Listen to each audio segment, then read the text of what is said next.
It says I am live now. Hopefully there'll be a few of you joining for this live stream.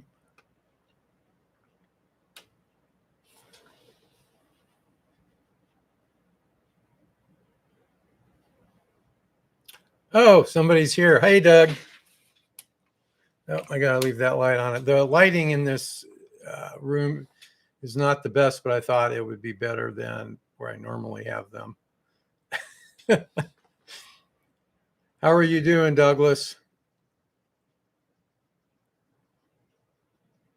And Douglas is out in Canada. Oh, and Dan. Hi, Dan. And you're up in Seattle, I believe. And I'm glad you guys joined. I hope you will enter the drawing later on. I know that Douglas probably won't, but hopefully you will. Yeah, I thought it would be more fun to do it in my workroom. You can kind of see some audio gear. The half of this room, we call them Arizona rooms here. They're kind of like an enclosed, it was like a patio, and then people before us enclosed it, and it's a very nice room to have. My wife has probably a little less than half, maybe 40%, and I have 60%. So her half is behind me, and my half is here. So we've got just got finished scolding for crappy eats. Oh no! I'm sure there will be an email on what you found there. Astoria, Georgia. Oregon. Okay, well, that's closer to Seattle than we are.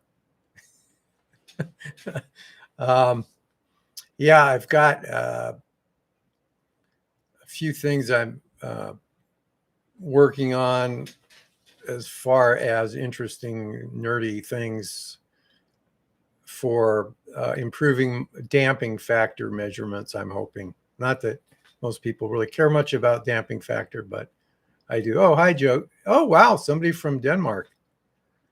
Thank you for joining. That's pretty cool that somebody is chiming in from Denmark. So we got Denmark, Canada, and US. That's pretty wild. I guess in Denmark, I'm not sure what the time difference. It's probably pretty late at night, I would think. 1 p.m. just seems to work good on a Saturday afternoon. This time of year, I think most people that are watching the channel aren't really big college football fans, which is the main thing that probably goes on here in the States this time of year. At the new designs they have, the glass tops, they run a lot cooler with aluminum. Oh, Scranton, PA. Well, you have a big football game, I think, for Pennsylvania and Ohio State or somebody. Maybe that game is done. Oh, it's 10 in the evening. Okay, so that's not a bad time for you, Jacob. I appreciate you joining. And at the very end, I'll tell you how to enter the drawing. I think, in theory, Fozzie told me they were going to provide one of their amplifiers and one of their preamplifiers. I think it's a P4 on the preamp, which coincidentally will be the video coming out tomorrow morning, and the V3 as well. Oh, thank you. People from Chicago and lots of Penn State fans. Okay.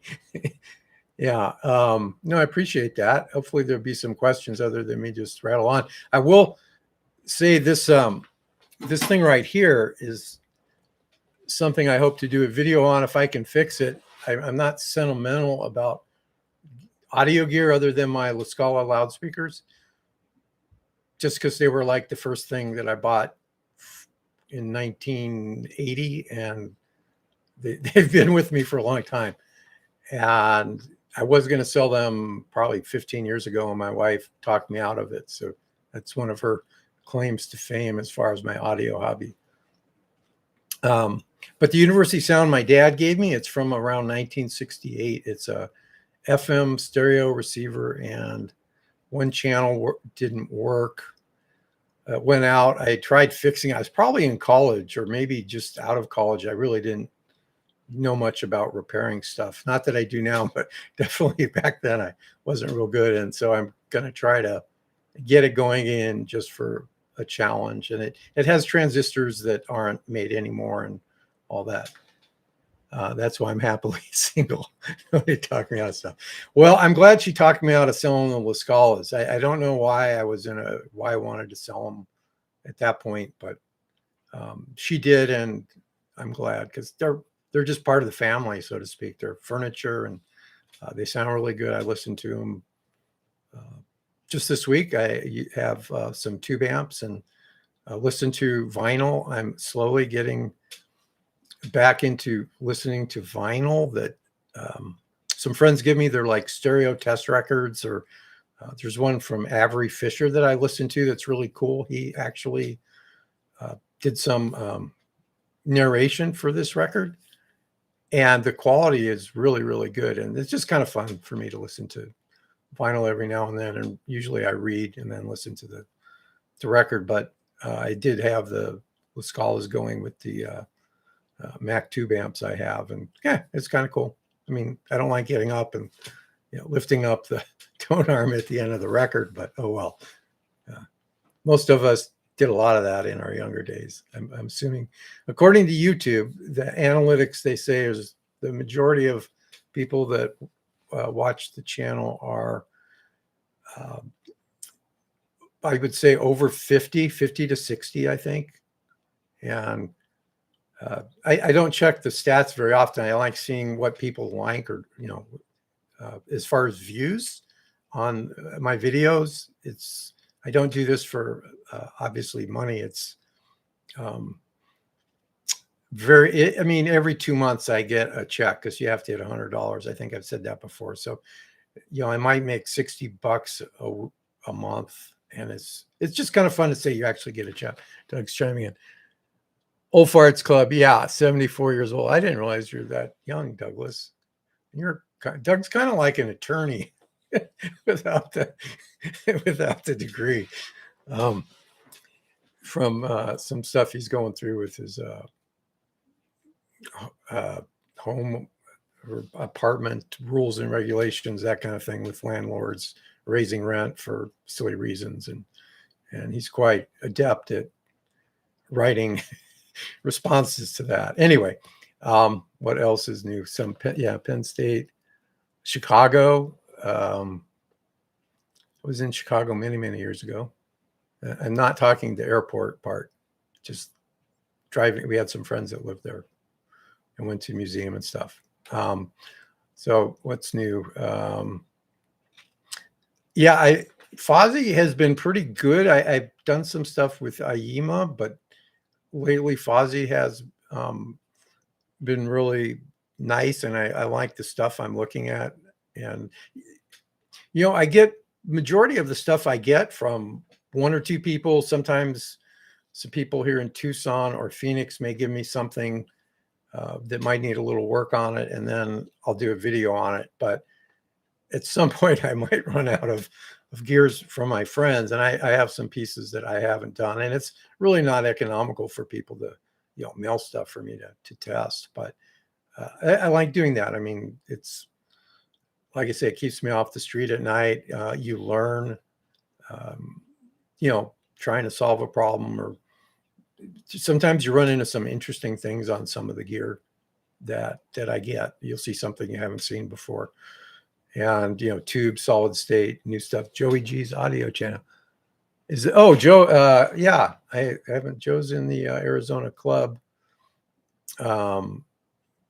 With the audio visual club, that we have a Zoom call like once a week, but I haven't seen Joey G. He's up in Phoenix and has his own little audio channel. Maybe it's big now.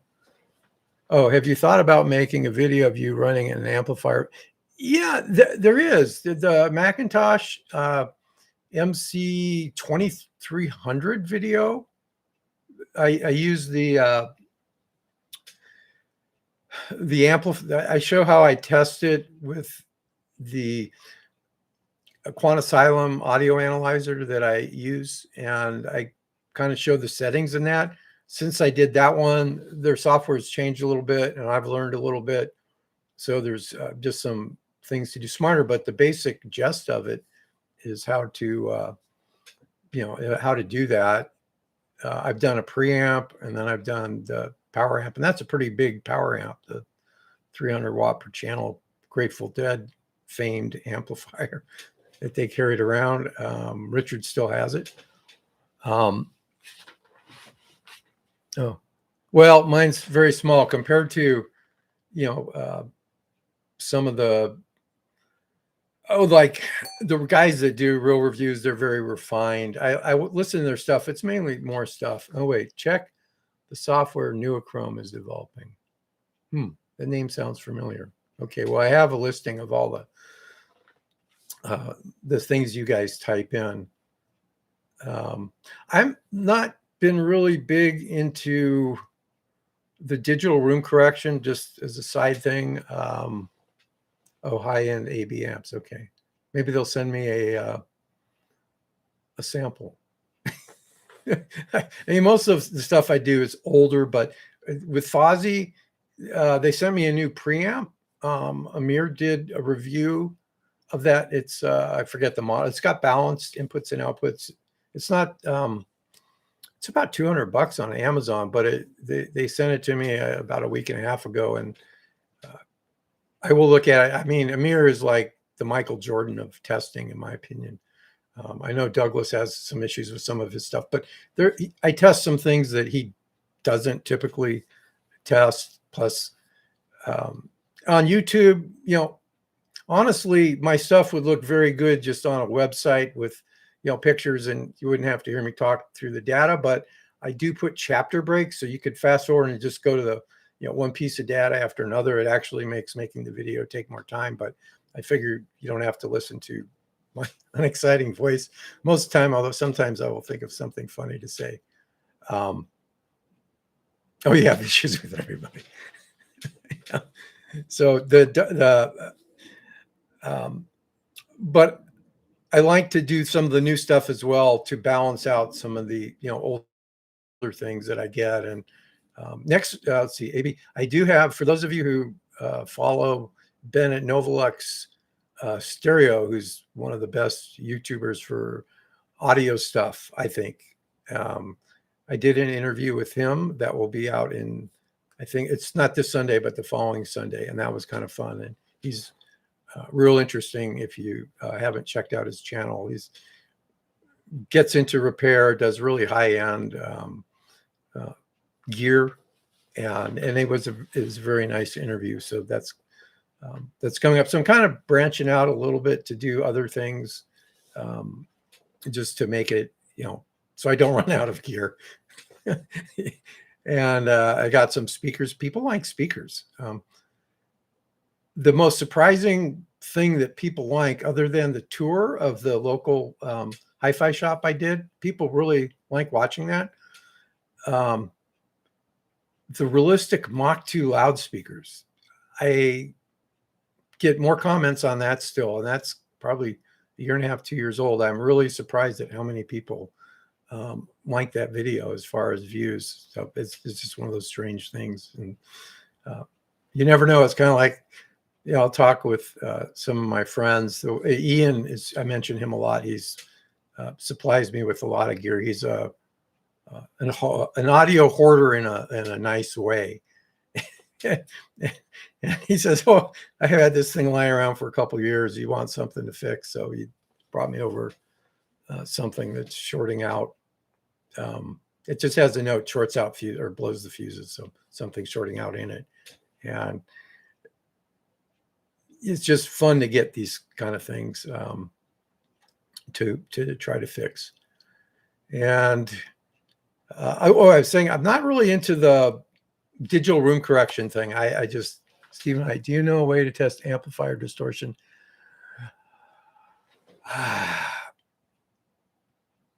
I mean, you can do a scope, and as long as it's hooked up to a load, so that you don't play something real loud. You could hook up to a speaker, but that could get rather loud. But doing with a scope and looking at, putting in a sine wave, usually 1 kilohertz is what's the common one, and seeing where the waveform starts clipping. I mean, that's one way to do it.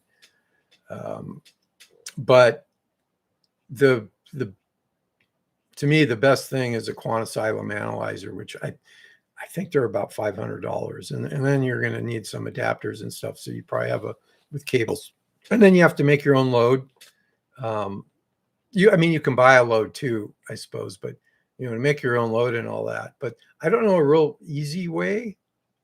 If you're serious about doing some work, I would invest the money into that analyzer. Maybe you could find a used model, and there's some other things, some software with some hardware that's not as expensive, but then you got to deal with the ASIO drivers. I don't use any of that stuff, but it's kind of more of a hassle to do it that way. But the QuantaSilem is a great community. You can do with FFT on a scope. It's not as precise. There you go, Doug. If you have, you could do that and post it on your website on how to measure that. The FFT is what the QuantaSilem analyzer uses to do things, but it's just real simple. I mean, you just look it up and it tells you a reading and distortion. There's some old test gear. I think Panasonic makes one. There's another company that do distortion analyzers. Even the old HP has a distortion analyzer. I don't know if it's a 331 comes to mind with big dials. It might even have tubes in it, but no, it probably doesn't have tubes in it. But there are some used ones that you could find that would do a basic distortion analyzer. I guess you know what you're saying with the scope. Maybe a spectrum. I guess you could do it with a spectrum analyzer, and they make cheap spectrum analyzers, and you could count the harmonics where they're at. There's equations that show how to do that. So I guess you could. Some scopes I think can show go into a spectrum analyzer mode. They might be a $200 scope. Oh, the clever is too. Okay. That would be the clever way. I just remember there was an HP app note that told you how to calculate the THD based on the levels of the harmonics. But yeah, he's right. If you had a filter. Stephen, what is your purpose for wanting to test your amplifier? Or you're just curious? That's the other thing. I like seeing. What I'm learning is that you can't always. Something that has real bad distortion at low levels may sound just fine. There's a tube amp I did not too long ago that measured really like crap. And it's a mod like a Chinese a Jared, I think it was, but it sounded fine when with the La Scala loudspeakers that didn't need much power. But sometimes, for your listening, the distortion may be quite acceptable. In fact, on the QuantaSilem forum, there's a program that you can run that allows you to put in a waveform. You could have a tone, like a wave file of, a different frequency tone or music, and it lets you select what kind of distortion you would like, and then it does an ABX. So it's a real test, and you pick whether you think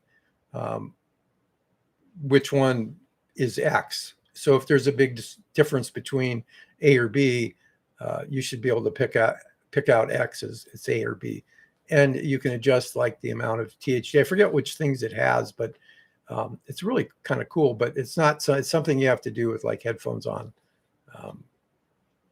But if anybody's interested, I could find where that is. I think that's okay. You can download it. I'm rebuilding old gear, and I'm looking for inexpensive ways to verify it properly.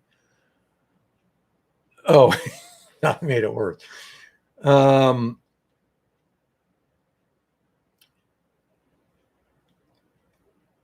Well, I mean, just looking at a waveform, if you have, inexpensive scope and you put it in 1 kilohertz and you can kind of see how much it changes. You have to have some kind of a load. Oh, I'll get to that in a minute, Joey. So yeah, that's the one way to do it. Just see if both channels look the same. Maybe kind of look at what they look like before you go in and start doing your upgrades or rebuilding it. But if you're like really serious, I would look at, if you're going to do this more often, I would look at that Quantasylum analyzer, and maybe there's some used ones on eBay, or I mean that's probably the only place you'd find them. As far as Joey, Ian really likes his Finell loudspeaker. So my good buddy Ian broke down, or maybe not broke down, but bought some Finell. They're a planar loudspeaker, electrostatic, and he's got them right next to some Wilson Sasha loudspeakers, so he can change, his flavor of music. And I guess he really likes them. They didn't come shipped over very nicely from Denmark or something. It took forever to get them, and I guess the crossover got broken, and they had to swap it out with another one. And I guess he's, from what I gather, he's enjoying it. Yeah. I thought they sounded very nice. They were not in the ideal situation when I heard them in Robbie's room, but I thought they're a nice sounding speaker. But yeah, I'd have to hear them in my room. I think they still don't have the right amount of bass that I would want, but they're very refined. I guess you got a pair too, Joey. I use that.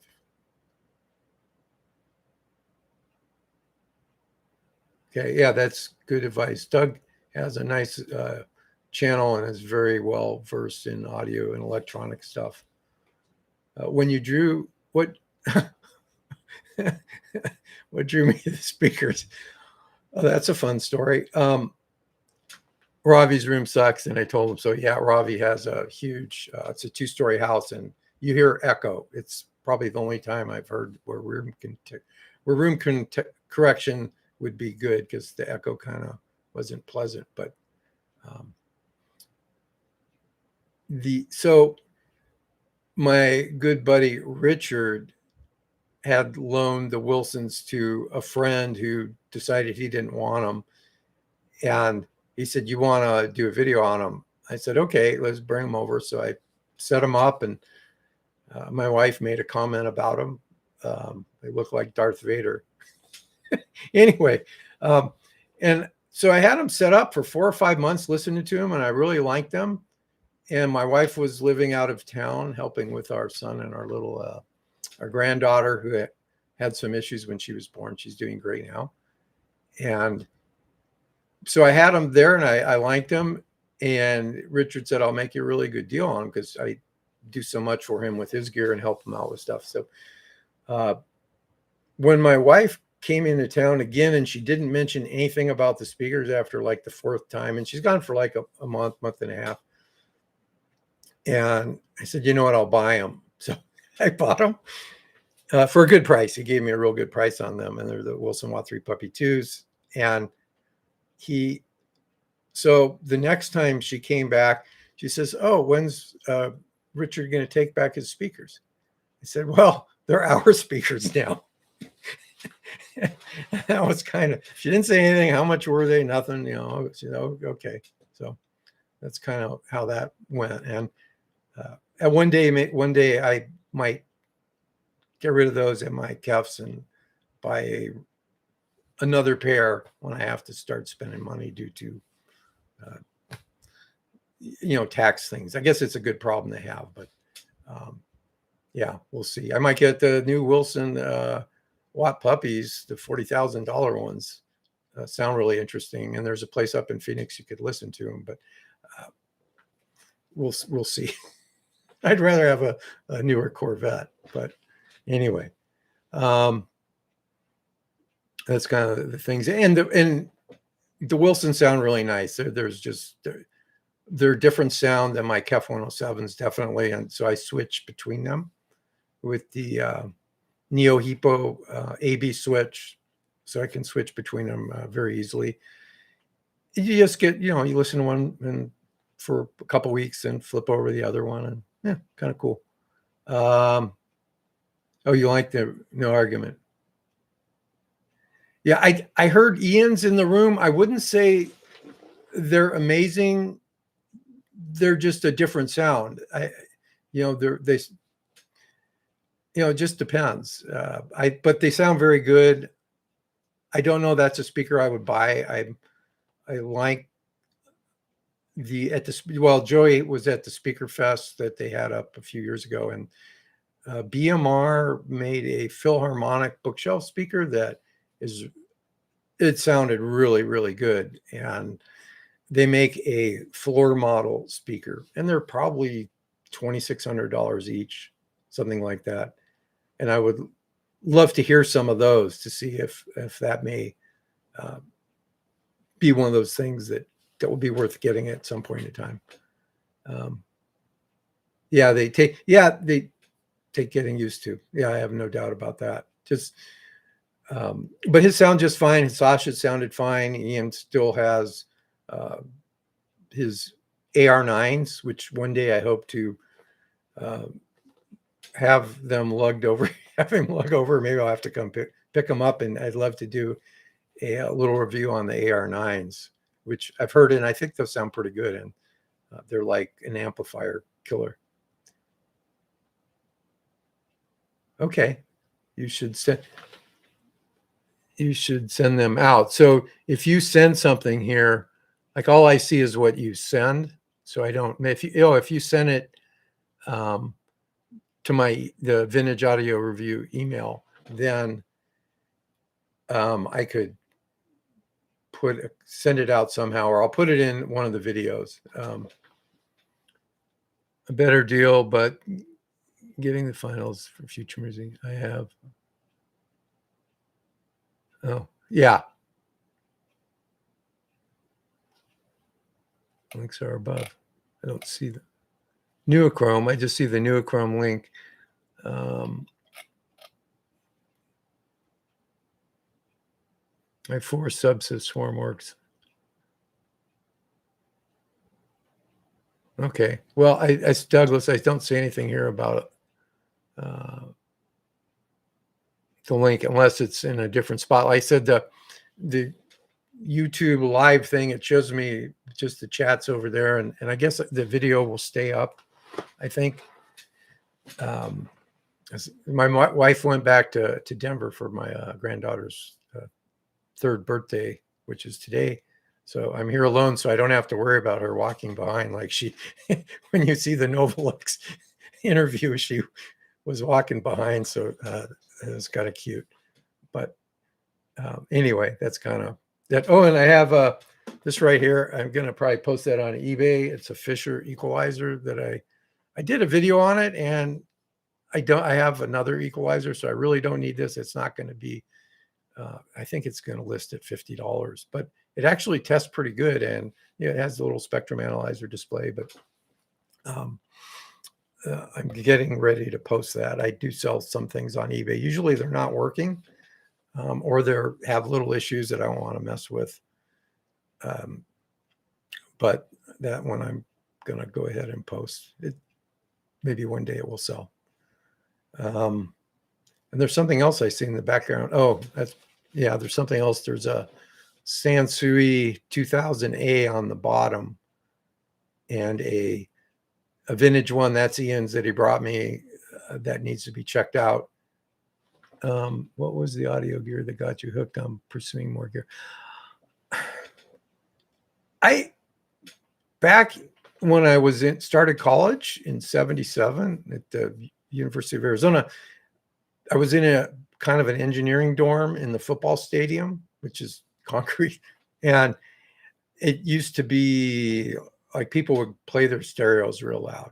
That was kind of like, on the weekends, when classes are done, people would be cranking loud. The days of the game, people would be cranking loud. Well, I heard some nice stereos back then. And I think that's what got me kind of into it. I didn't have any stereo, and it appealed to me.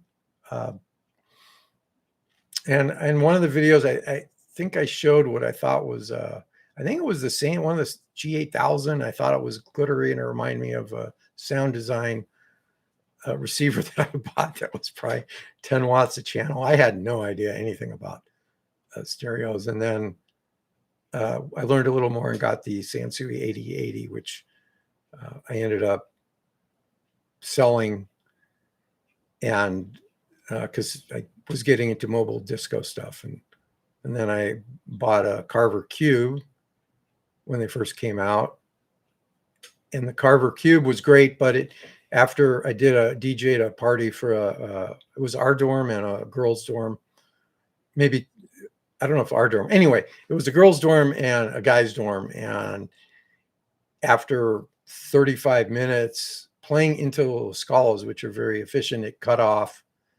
and they just overheat. They weren't designed for more professional, use. And so that kind of just got me into the stereo gear stuff. And that was back when they had in Tucson and Phoenix, there was Custom Hi-Fi, which is the image when my videos start, that newspaper ad that was from Custom Hi-Fi, who was always had gear. And when I go in the stores, you'd see all the Pioneer and Kenwood and DBX. And, I just, being an electrical engineering student, it just tickled my fancy, I guess. And, and then once I was getting closer to retirement, I started, I bought a Cube and a Carver preamp, and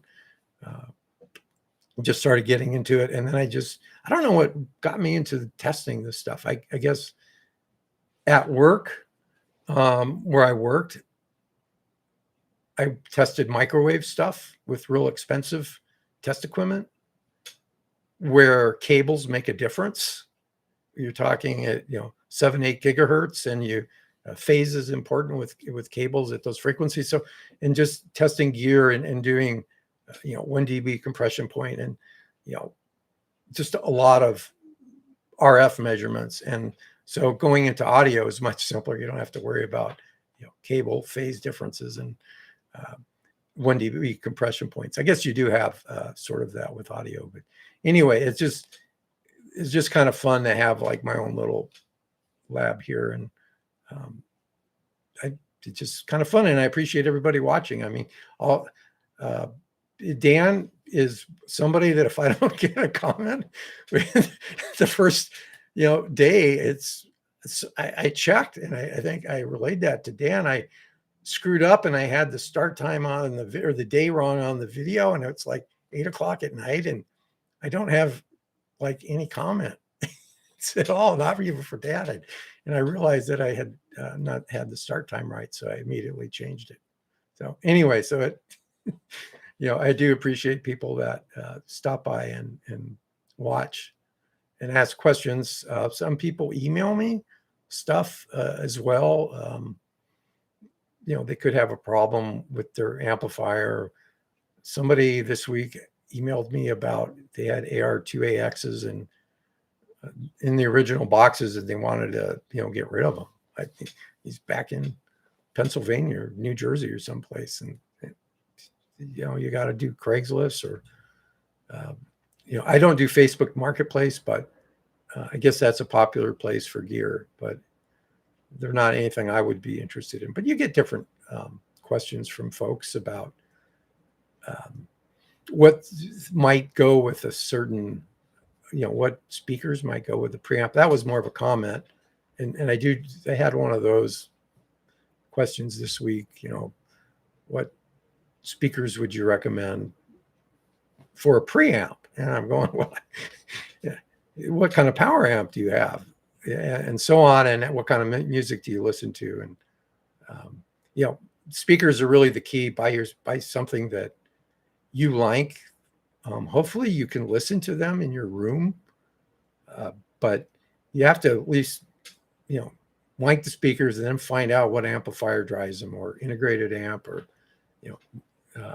receiver. And, you got most of the battle done. Spend all your money on speakers. And if you need a subwoofer, that's fine. I don't really have any preference to if something's vintage or new as far as speakers. You just listen to them and you go, oh, those Fenells I thought sounded really nice, that Joey got. But, I've heard a lot of different speakers, and, they just do different things. Well, I've heard, some Martin Logans. One of the members in the club has some Martin Logans, very nice ones, and they sound really good. I like the La Scalas under a lot of conditions that I own. They're very efficient, and with certain kinds of music, they just really sound good. And where they're at in my room, they're in the corner, so their bass isn't the best on those. But when they're in the corners, it helps. And I do have a subwoofer I can turn on. Big audience at most amplifiers, preamps, and DACs sound far more alike. Yep, that's exactly right. The DACs, and people hear differences, and we're having a get together next week. I don't know if Joey, it was in the newsletter there. We're going to do an A/B test at my buddy Richard's place. So that will be a video at least describing. Hopefully, we'll see what the results show of it. But it's always a fun get together. Usually, there's food and beverage, and I think we'll have between 20 and 30 folks. Usually, it's older guys. We do have some people that are hopefully going to be under 50, but they just can switch between two items, and there's, I think, 6 questions. Who has the best bass? Mid-range, that kind of thing. And then I'll tabulate the results. And I've done some videos on the A/B tests, and people don't know what they're listening to at this stage at all. So it's always very revealing, I think, to people that participate into those or in those groups. But yeah, I'm using, since it's right over here, if I can, in fact, I'll hold it up. I don't know if you can really see it. This little guy right here is from probably the 90s, and it's it was an AV switcher, so it actually has S video, and then so it has a bunch of inputs, and I just used the stereo inputs, but it's all passive, and it measures very, very well. I mean, the crosstalk, the things that I would care about are crosstalk and isolation between the channels, and it doesn't really add any distortion, in the amount of attenuation going through its switches are very small. So it's different than using the remote that I usually use. So that'll be fun.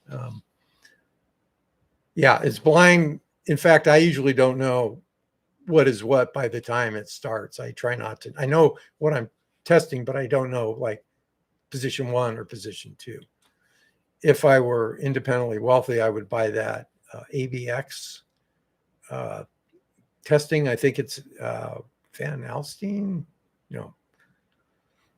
Oh, it's a guy that does a lot of Dynakit stuff.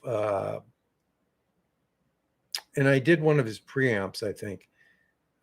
It might be Van Alstyne. Anyway, they make it's probably $1,400 that can do ABX, which is good. You have to, it's different than just the AB, obviously, but the AB is pretty good, because if there's a big difference, you should be able to hear it between the two sources. So anyway, that's something that will be in a future video, assuming nothing bad happens. I get there and the equipment doesn't work, and that shouldn't be a problem with this case. But they're usually fun get-togethers. Dana's coming up. Joey, I think you know Dana from Phoenix, with a couple of his friends that have attended this, and Todd's coming up, and Joe's coming up. Another guy, Joe.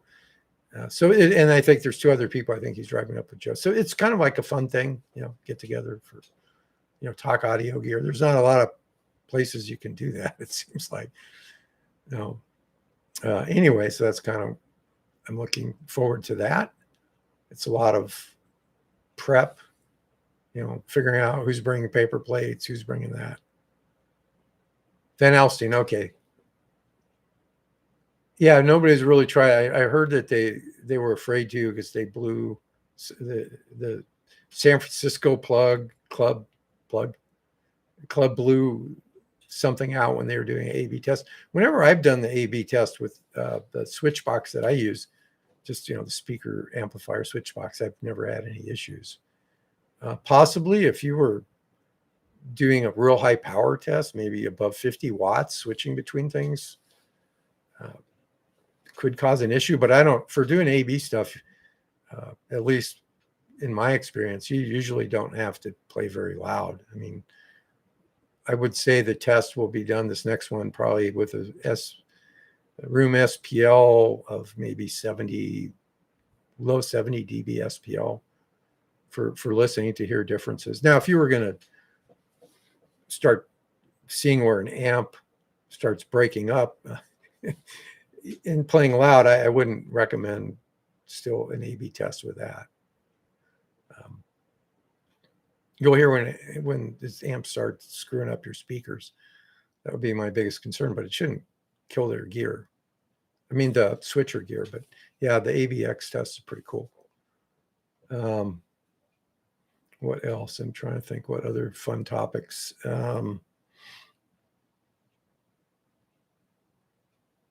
Yeah, I seem to have a few, like I said, a few little videos I'm kind of excited about. I like being like the only guy that does certain things, or some gear. I mean, I know some of the gear is not really exciting. Like I did a Sansui receiver, a real bare model one. But my thinking is that this is stuff maybe when we were much younger that we could have afforded, and it's still around. What does it do? And once again, measurements, aren't everything, but they give you an indication of what a unit might be capable of doing. And if you start listening, I listen to a lot of things, and with the same speaker, so you can hear differences with how some of the amps or receivers may start breaking up at certain levels. But I recently did a blind A/B test. Had to look and see you playing a Galleon versus, isn't Galleon one of your brands that you deal with, Joey? I think Joey's like a distributor for some things. Oh, the DAC. Oh, it's Cinematic. Yeah, the Cinematic Home AV is it's up in Phoenix. It's a real high-end audio. Thomas's repairs come to my home. Okay, that's what it is. Yeah, I wouldn't never go to a DAC event, but that place is really cool.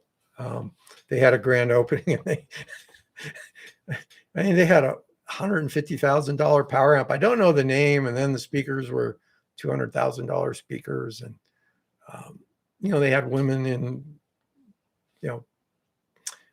revealing outfits, I would say, passing around hors d'oeuvres, and a bar. It was really a neat event, and their home theater was awesome. They had a awesome home theater, and the sound in that was incredible. But you're talking really high-end stuff. But it's a far drive from where I live. Phoenix is 2 hours, and that's probably another 20 minutes or so, from depending on traffic. Demo Mint is at my home, if anyone. Well, you're saying Douglas is saying that he didn't really hear much difference with them, and that wouldn't surprise me. Most of the amps, tube amp, solid state amp, a blind A/B test, I don't think most people would hear. Now, most of us are older. Joey's a little bit younger. I think Joey's maybe 50, probably around 50.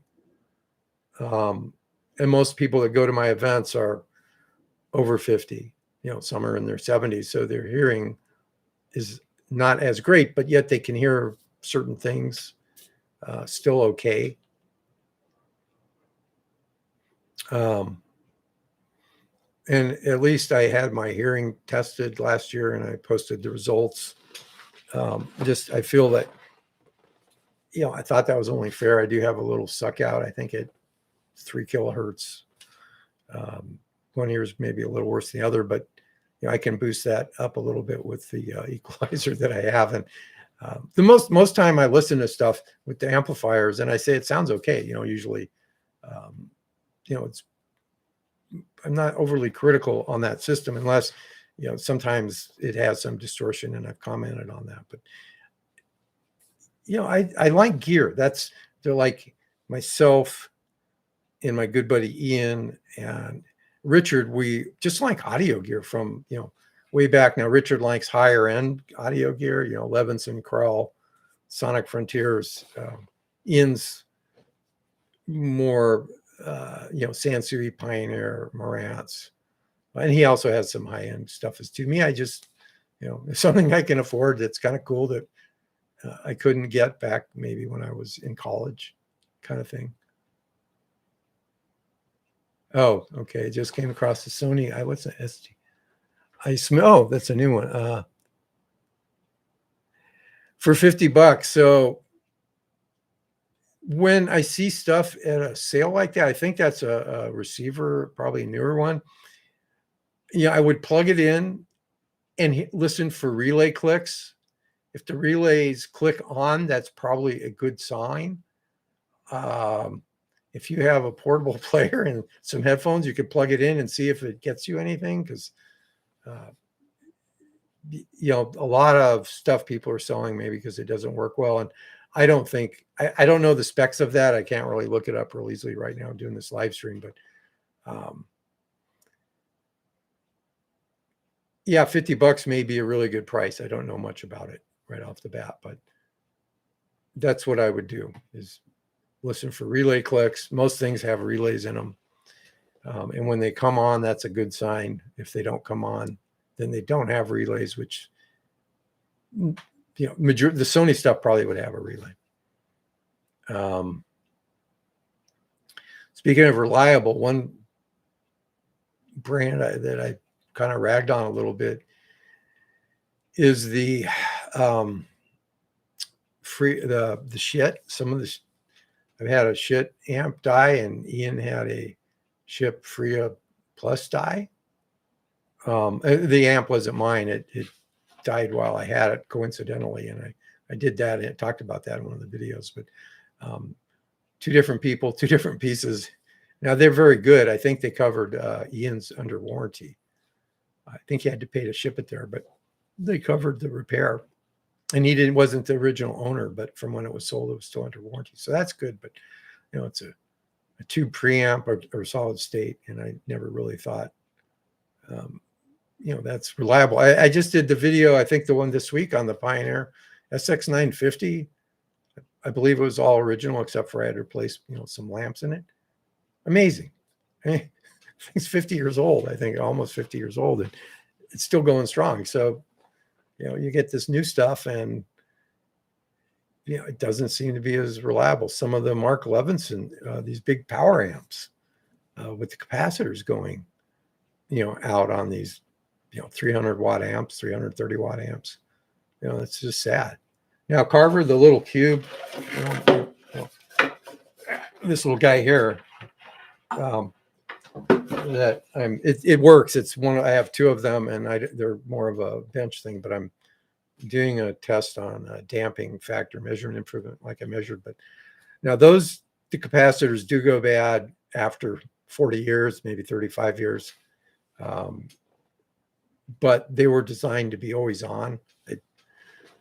I don't know how many people left them on, but even though they're not pushing music through it, they're still got some waveform going across the capacitors. And I don't think Carver used the best capacitors in some of their stuff, but those little cubes still sound really good, hooked up, and they're very dynamic. And I said I have a pair of them. I don't hook them up except when I'm doing a test with maybe a preamp or something. Or right now I'm using them to see if I can improve my damping factor measurements, because most of it's older gear and they have specs for damping factor. You don't see it so much these days, but usually things do not measure as good as what the specs were. And so I started investigating a little bit, and I came up with a way that on certain things it makes an improvement, but this one was one that wasn't improved with my new fixture. So I'm investigating that just because it's something different and kind of fun to do stuff. Oh, on the tube stuff, very, very low. On the transistor stuff, it's just bonehead audio files. Audio fools that blame the amp. Get in. Yeah. It's no fault found. Yeah, that would be my buddy Richard.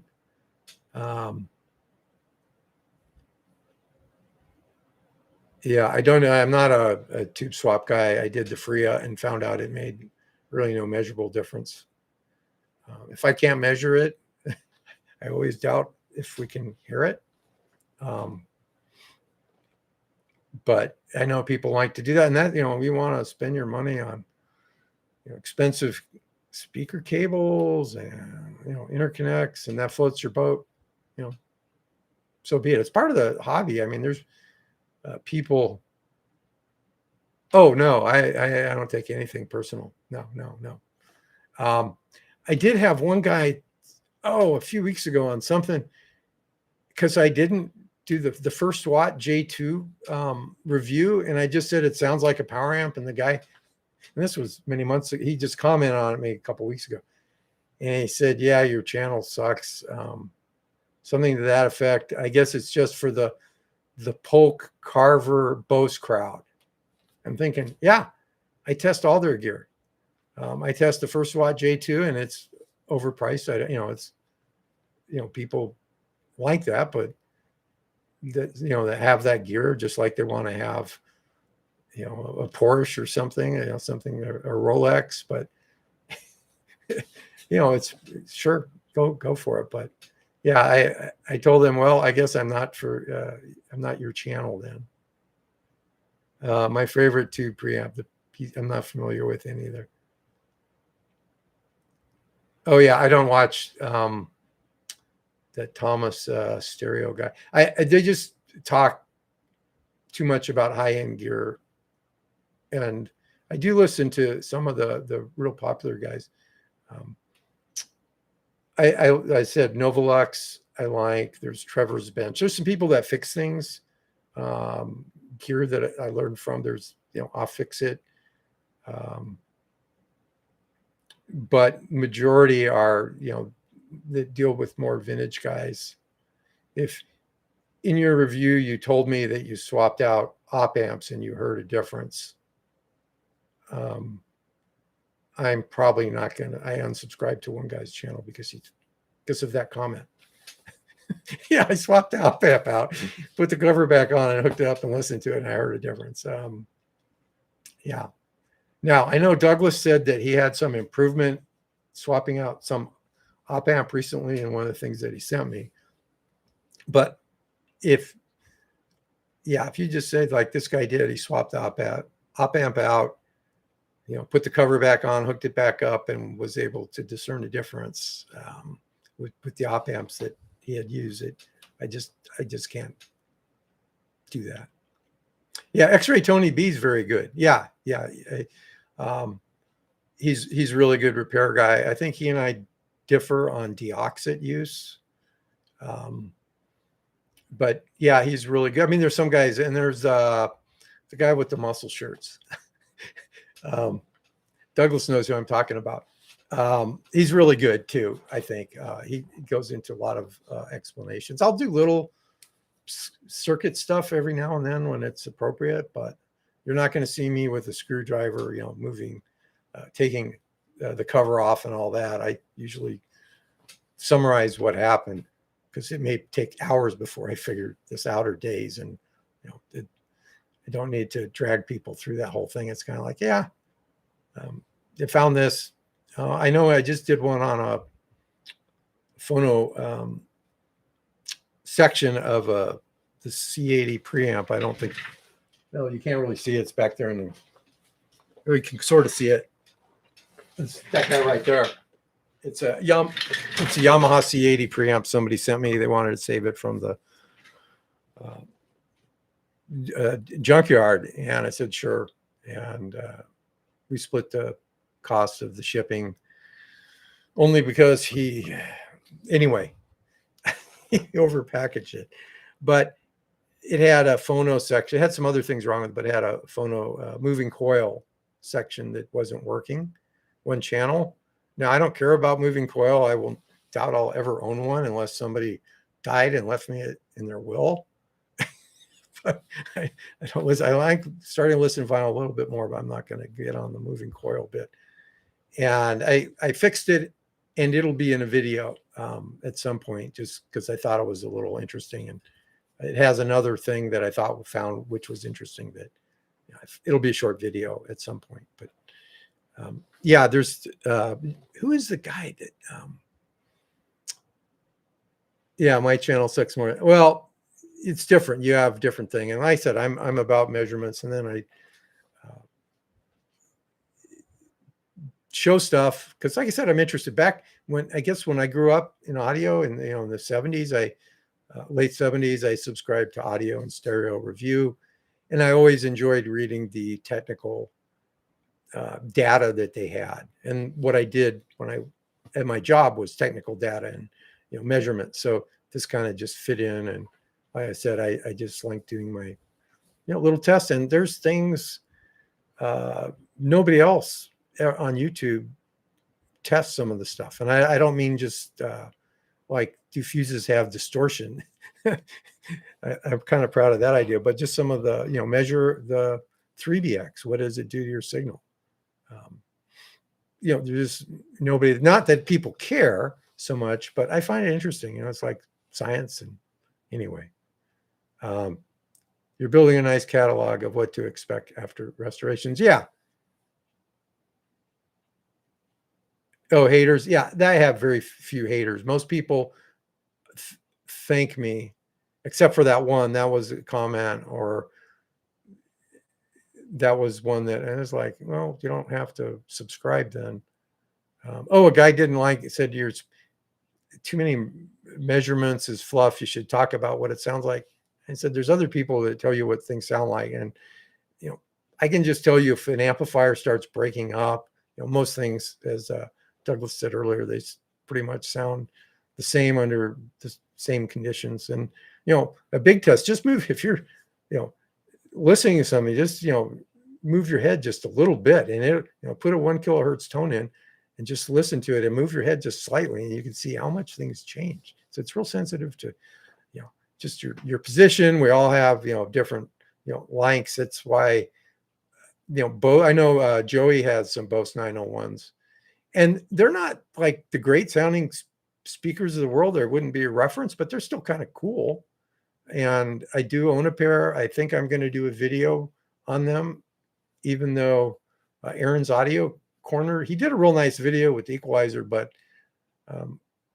that was a ways back. And I thought I would do it just because it's part of something I have. And I think it would just be good for the channel. And I'll bet you the Bose 901s get a lot of views. They're just a iconic speaker. Yeah. But they sound, under the right thing where I use them, they sound really nice. They're just, people that have heard them say, yeah, those don't sound bad. They're not the Keffs or the Wilsons, but for a lot of use, they're pretty cool. I know you have some you souped up. Yeah, they have their own. Yeah, mine are tuned in my room. Yeah, mine are just probably got the treble maxed out on them, and they're basically in a living room, or they face where I do work in the kitchen, and so they're kind of cool. I listened to a pre-recorded cassette from John Williams, like show tunes, this morning on them through the Project One integrated amp I have. I did a video on that with the Bose playing and the Pioneer CTF 950 cassette. I mean, it doesn't sound great, but it was okay. Just something to have on while I was, making, I don't know, coffee or something. Anyway, that's kind of funny. Yeah, I'm not into the DSP as much, Joey. there's a lot there in the club, or there's, you got to get the software, and there's a license, and then you got to do Rune or whatever. And I can boost the bass and treble up, and maybe put a rug down if I need to. And I'm good. Things sound good, good enough. There's no reverb, and for the most part, I'm happy with it. I like having the equalizer control knobs or bands to adjust, and I don't have to have the perfect flat response room. It's grown up, throughout the years, you never had a room. Most people don't have a room that is ideal for listening to music. So that would be an area, if I got really bored, I would pursue it. Now, I did for my home stereo, which is a Pioneer something, and I got a 5.1 system, and I have a microphone, and I did use that for that, but that's like for watching a movie. It's not, most of my stuff is, 2-channel listening. Anyway, so I guess we're getting on an hour here. Hopefully you have stuck around to the handful of you. And the good thing is, if not that many people go into the drawing, which is basically just send me your name to, first and last, or you could just send me your first name actually to the my Vintage Audio Review email, which is in any of the recent videos or in the about section. And it's like Vintage Audio Review at proton.me, I think. And just send me that. And then what I will do is tomorrow, probably at, I'll say 5 p.m., I'll go through and look at the emails. I just put your name in a spreadsheet, number 1, number 2, just your name. And then I'll, depending on how many people, I'll set a random number generator, if there's 10 people, and it'll pick, one number corresponding to the row you're in, and so on. Then I'll do it again. And so if you win the drawing, and there's not that many, people that have signed up, then I will ask for your, I'll send you an email and ask you to give me your, mailing address and, name and full name. And then I'll email that to Fozzie on Monday or Sunday night, probably, because they're in China, and then they'll handle sending whatever it is that they're, I guess they told me the P4 preamp and the V3 amplifier. So don't hesitate. I know Doug doesn't want to, but you can enter too, Doug. I said it's kind of the honor system. I put the names in there. There's no restrictions, and I'll let the random number. Although I was reading that maybe the random number generator in Excel isn't so random, but we'll see. It worked last time. So anyway, I'm going to kind of call it afternoon. I do appreciate you guys letting me ramble on, and I'll check out the stuff that you sent me, Doug, if you send it to that channel, and blame the amp. Yeah, I will say that we were talking about boneheads, and Richard, my friend Richard, bless his heart, he brings me stuff, and there's, I don't know what he does, but there's nothing wrong with it most of the time. Not always, but it's you just never know. And anyway, that's a lot of people just don't know how to hook up their gear. So anyway, I thank everybody, and please enter.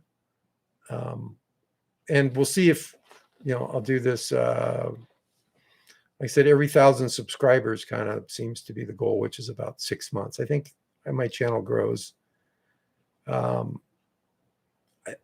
150 subscribers a month.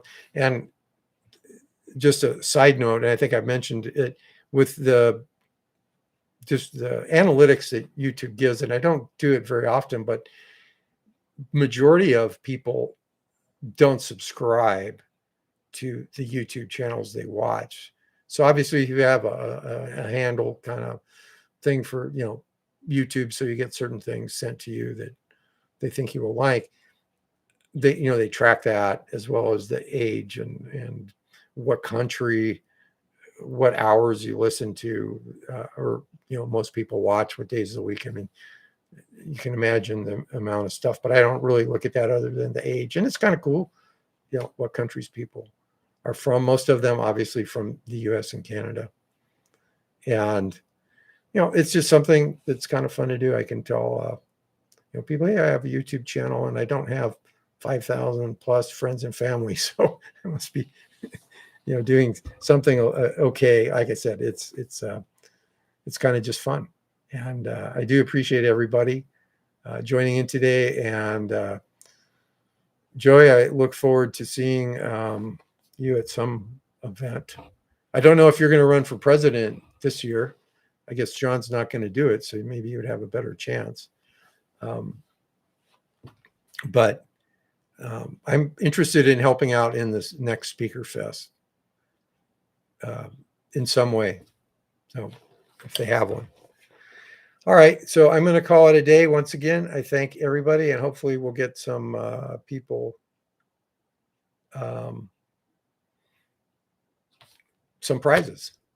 So until next time, I'm changing what I say at the end of it. Have a good day or night. Now it's going to have a good day and night. I guess you might as well just say, day and night. I guess a great day could be night too. Anyway, that stuff keeps me up at night. So we thank you. And until next time, have a great weekend, what's left of it, or in week.